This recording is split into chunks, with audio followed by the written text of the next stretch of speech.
네, 월요일장 출발했고요. 미국발 악재에 의해서 오늘 지수가 조금 하락세를 겪고 있습니다. 변동이 아침부터 정말 강한데 11시 구간은 어떤 대응이 필요한지 미르경제연구소 정태근 이사와 함께 할게요. 어서 오세요. 네, 반갑습니다. 네, 이사님 어서 오세요. 오늘 외국인이 정말 많이 시장에서 빠져나가고 있습니다. 지금 유가 증권 시장에서만 2조 원 넘게 팔자세를 펼치고 있는데 이걸 개인 투자자가 다 감당하기에는 좀 부담스러운 매물 아닙니까? 반도체 섹터부터 저희 체크해 보도록 하겠습니다. 지금 다시 한번 반도체 섹터가 흔들리기 시작하는데 우리 이사님의 의견은 사실 반도체는 좀 고점에서 이익을 챙겨놓자였어요. 근데 많은 증권가에서 이 메모리 업황을 정말 길게 바라보고 있잖아요. 업황의 호조를. 보유자분들은 어떻게 대응할지 그냥 가져갈지 궁금하고 혹시 신규 매수자분들은 오늘의 조정을 이용해서 새롭게 접근해도 괜찮은 주가인가요? 신규분들부터 먼저 말씀을 드리면 좀 느긋하게 좀 봤으면 좋겠다는 말씀 좀 드리고 싶습니다. 이게 조정이 왔다고 덥석 달라들었을 때 물론 이제 지난 1월 달까지 보게 되면 그게 맞았었다라고 좀 볼 수가 있거든요. 근데 어쨌든 케빈 워시가 등장을 하게 되면서 시장에 어떤 큰 변화가 일단 생겼다라고 봐야 되기 때문에 그런 관점에서 보게 되면 조금 이제 느긋하게 보는 게 좋지 않을까라고 생각을 하고 있습니다. 일단 어쨌든 뭐 케빈 워시가 나타나게 되면서 비트코인도 그렇고 금을 포함한 어떤 그 실물자산 시장도 마찬가지고 전반적으로 다 흔들리고 있거든요. 그러면서 중요한 건 뭐냐면 거기서 끝이 났다라면 정말 다행이겠지만은 지난주 금요일 미국 증시를 보시면 아시겠지만은 이제 삼성전자와 SK하이닉스가 연동이 돼 있는 마이크론 같은 경우도 하락이 나왔거든요. 그래서 그런 관점에서 보게 된다면 일단 마이크론의 어떤 동향, 그러니까 미국의 어떤 AI 기업이라든지 그리고 마이크론 같은 반도체 기업들의 주가 흐름을 확인하고 난 다음에 들어가도 나쁘지 않다라고 생각이 듭니다. 그래서 드리고 싶은 말씀 뭐냐면은 조심해서 나쁠 거 없다. 그리고 더 싸게 사면 더 좋지 않겠습니까? 그렇기 때문에 그런 관점이기 때문에 일단 느긋하게 좀 접근하시는 말씀드리고 싶고요. 그리고 보유자분들 같은 경우는 제 의견은 똑같습니다. 지난 1월 달이나 지금이나. 무슨 얘기냐면은 제가 삼성전자 하이닉스 같은 경우에 삼성전자는 15만 원 그리고 SK하이닉스 같은 경우는 80만 원 넘은 시점에서 오를 때마다 제가 분할 매도로 좀 말씀드렸거든요. 그래서 그 관점은 여전히 유효하다고 좀 말씀을 드리도록 하겠습니다. 오를 때마다 분할 매도, 보유자분들은 조금 이익을 챙기는 쪽으로 다시 한번 말씀 주셨고 신규 접근하고 싶으신 분들은 조금 더 기다렸다가 사자라고 하셨잖아요. 혹시 투톱 하방 어디까지 열어두세요? 이제 하락이 나왔는데 벌써 너무 좀 빠르지 않나요? 일단은 지금 이제 삼성전자가 이제 화면 보시면 아시겠지만 15만 6천 원, 87만 원 정도인데 5일선을 이탈을 하게 된다라면은 일단 최소한 21선까지는 봐야 되지 않을까라고 생각을 하고 있거든요.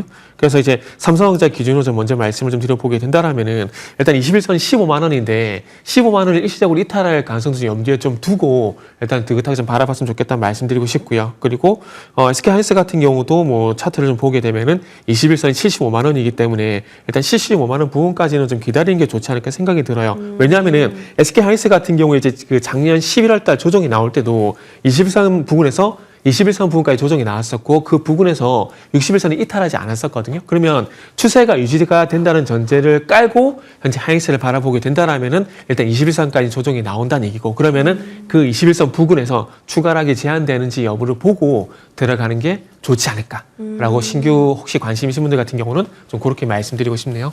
21선 지지 여부 체크해보자. 일단 뭐 반도체 업황에 대해서는 긍정적이시니까 이제 가격적인 측면에서 조금 더 싸게 살 수 있는 방안을 고려해보자라고 하신 것 같아요. 조금만 더 추가 말씀드리면 업황이 좋은 것과 주가는 또 별개거든요. 그러니까 무슨 얘기냐면은 업황과 주가가 같이 갈 때가 있지만 가끔씩은 역행하는 경우가 있거든요.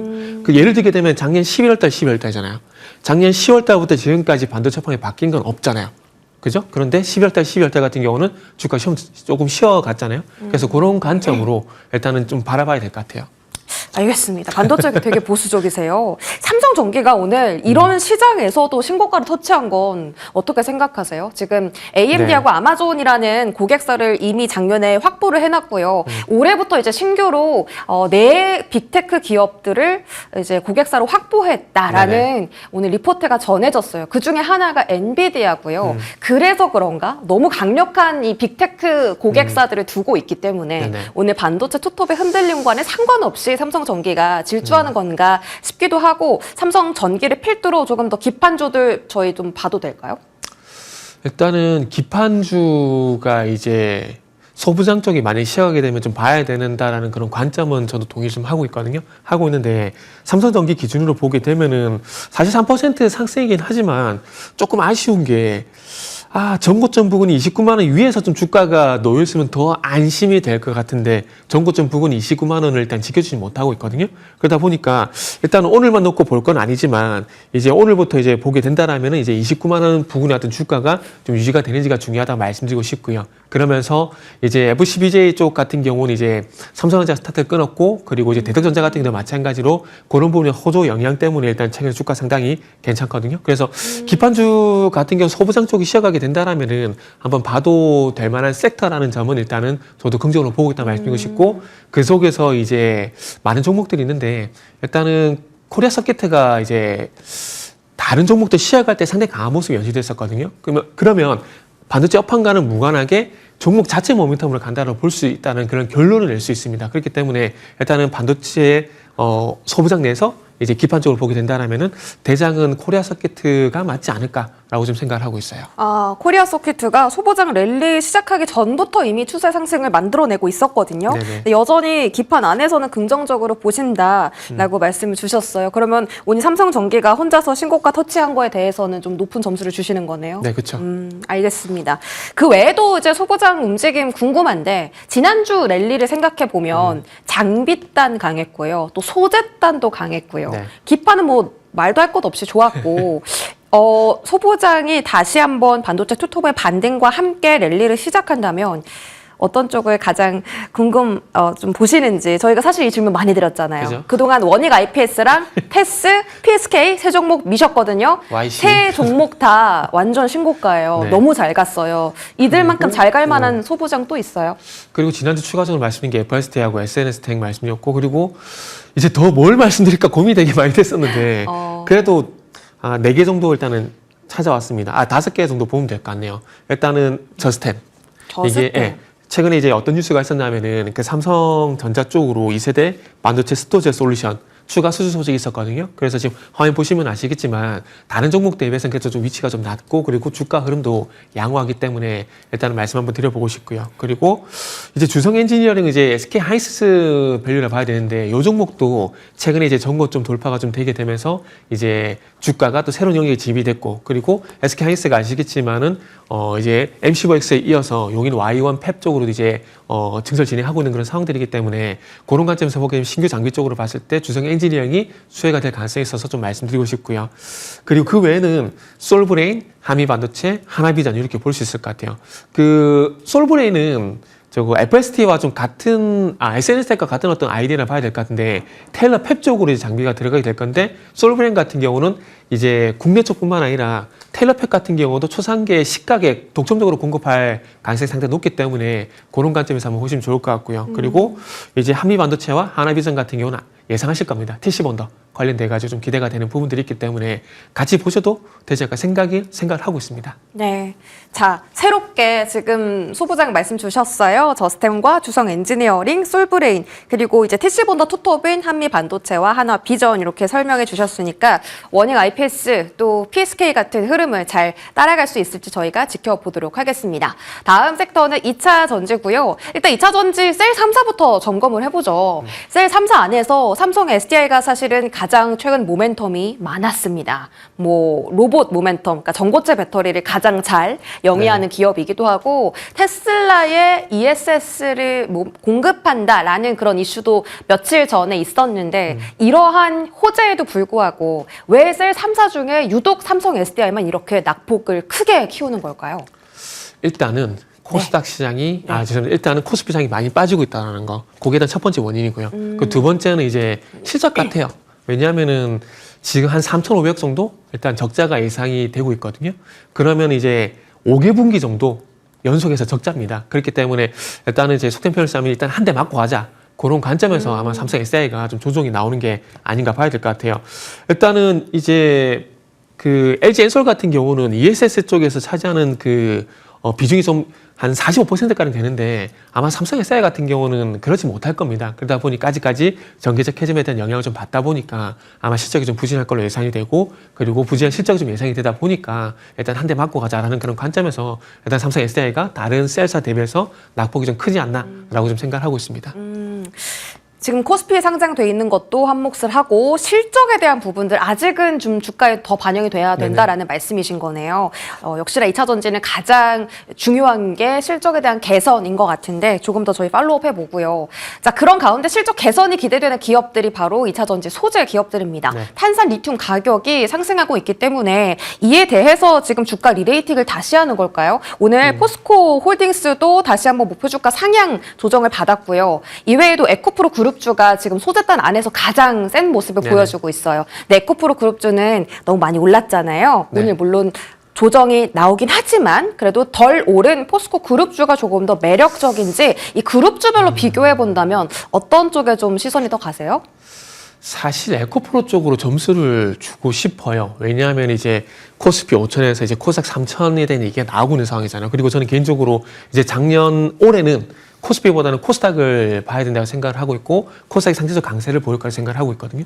그래서 최근에 이제 1월 말부터 보게 되면 코스닥이 상대적으로 상당히 많이 좀 강세를 보이지 않습니까? 그렇게 본다라면은 당연히 코스닥에 속해 있는 에코프로가 조금 더 이제 강한 흐름이 나오지 않을까 생각이 들어요. 물론 두 회사가 하고 있는 사업은 겹치는 부분들이 많습니다. 리튬 부분도 마찬가지고요. 양극재도 마찬가지고 니켈도 마찬가지고요. 그렇기 때문에 당연히 최근에 핵심 광물 가격 상승에 대한 효과를 분명히 좀 보게 될 건데 중요한 건 이제 어느 시장에 속해 있느냐가 좀 관건이 되지 않을까 생각이 들고요. 그리고 이제 매출 비중도 안 볼 수가 없거든요. 우리가 포스코 얘기할 때 이제 언제부턴가 이제 2차 전지 쪽으로 이제 많이 얘기를 하고 있지만 아직까지 이제 철강 쪽이 차지하는 비중이 80%가 넘어가는 85%가 넘어가는 그런 상황들이기 때문에 어쩔 수 없이 매출 비중을 보더라도 에코프로가 광물 가격 상승에 어떤 영향을 좀 더 볼 가능성이 높다라고 볼 수밖에 없고요. 그리고 이제 코스닥 3천 쪽으로 하면서 코스닥 쪽 유동성 장세가 이루어지게 된다라면은 아무래도 포스코보다는 에코프로의 어떤 주가 상승이 조금 더 크게 나오지 않을까? 라고 봐야 될 것 같아요. 에코프로 그룹주 긍정적으로 보신다라고 하셨습니다. 자, 저희 전고체 배터리 종목들도 궁금한데요. 지난주에 뭐 레이크 머티리얼즈, 뭐 CIS, 한농화성 이런 종목들 강했습니다. 이수 스페셜티 케미컬도 마찬가지고 오늘은 또 외경 케미칼이 시장과 이제 거스르면서 두 자릿대 급등을 보여주고 있어요. 전고체 쪽은 조금 더 집중이 필요한 구간일까요? 전고체 쪽은 단기간 너무 많이 올랐다 봐야 되지 않을까요? 그럼 쉬어가는 거예요? 아니면 조정이에요? 주가가 많이 올랐다라고 하기에는 급등했다고 받는 게 거의 이게 직각으로 주가가 상승했거든요. 그러다 보니까 지금 이제 코스닥 시장이 이 정도 흔들리게 되면은 당연히 좀 영향을 받을 수밖에 없다라고 좀 말씀드려야 될 것 같아요. 그러다 보니까 조금 전에 말씀하셨던 이제 이수 스페셜티 케미컬, 레이크 머티리얼즈, CIS 같은 종목들이 이제 5일선을 과연 지켜주냐, 못 지키느냐, 이게 좀 관건인데 일단 CIS가 이제 5일선에 이제 접근하게 돼서 음봉이 좀 커지고 있는 그런 상황들인데 나머지 종목들도 마찬가지로 일단은 그런 관점에서 봐야 될 것 같아요. 그러다 보니까 지금 화면 보시면 딱 저렇거든요. 5일선 위에서 움직이다가 오늘 5일선한테 딱 붙은 상황이잖아요. 그래서 저 자리를 만약에 이탈하게 된다라면은 나머지 전고체 배터리도 영향을 받을 가능성이 있기 때문에 일단은 전고체 배터리 관련 종목들 같은 경우는 그러니까 전고체 배터리라고 말씀드린 부분들은 지난주까지 많이 올랐던 이수 스페셜티 케미컬, 레이크 머티리얼즈, CIS 같은 종목들 있잖아요. 그런 종목들은 일단 5일선 추세 유지 여부를 보시라고 말씀드리고요. 만약에 이탈이 된다. 그러면은 바로 리스크 관리 좀 했으면 좋겠습니다. 지지하면 매수인가요? 지지하면 매수죠. 오, 알겠습니다. 전고체 배터리는 5일선 여부 중요하게 체크하자라고 하셨습니다. 자, 우주항공과 방산도 한번 볼게요. 오늘 두 섹터에 좀 다양한 이슈들이 붙어 있는데 일단 스페이스 X 모멘텀부터 체크해 보죠. 이 스페이스 X 모멘텀이요. 좀 더 길게 가져가도 되는 거예요? 일단 가져가도 된다 생각을 하고 있고요. 그리고 이번 주에 또 이슈 있잖아요. 아르테미스 2호 발사 있잖아요. 그렇기 때문에 이번 주는 우주항공 쪽 한번 보셔도 괜찮다고 좀 말씀드리고 싶습니다.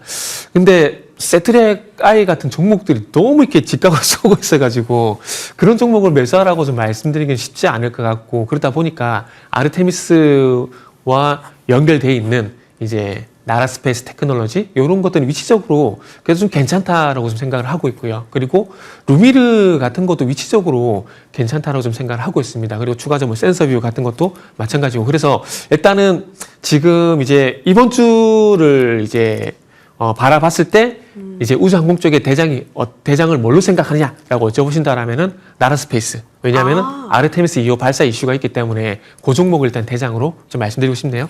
이번 주에 아르테미스 발사 이슈 때문에 나라스페이스 테크놀로지와 루미르 정도 집중하고 계신다라고 하셨습니다. 우주항공 계속해서 볼게요. 그러면 방사는 어떻게 할까요? 오늘 한화 에어로스페이스가 노르웨이항으로 역대급 또 공급 계약을 체결했는데 주가는 지지부진합니다. 그 외에도 현대로템, LIG 넥스원 다 전고점으로부터 상당히 많이 밀려나고 있는 모습인데요. 이들의 회복은 뭐가 필요해요? 어떤 트리거가 필요할까요? 이제 새로운 대규모 수주라고 볼 수 있겠죠.